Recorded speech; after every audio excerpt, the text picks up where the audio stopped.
Hello guys, আবার চলে আসলাম অন্য একটা ভিডিও নিয়ে। তো আমি সকালের নাস্তায় যা যা খাই সেটা হচ্ছে চিয়া সিডের পানি, মেথির পানি, ছোলা সিদ্ধ, ডিম পোস্ট, আর এখানে আছে পেঁপের ভাজি আর দুইটা পাতলা রুটি। তো প্রথমে একটু মেথির পানিটা খেয়ে নেই, বিসমিল্লাহ।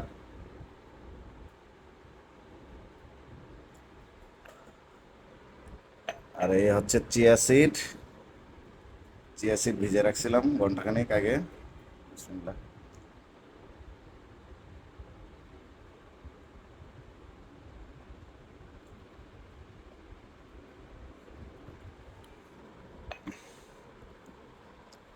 আর এখন একটু ছোলা খাবো, এটা হচ্ছে সিদ্ধ করা।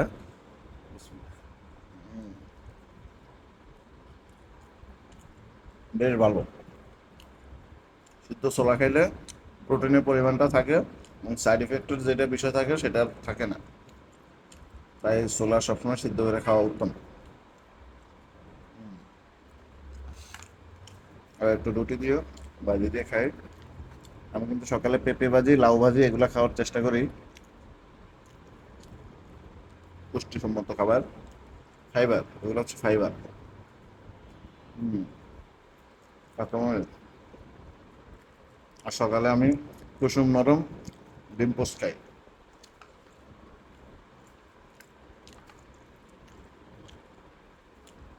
স্বাস্থ্যসম্মত খাবার খাইতে হবে। হুম,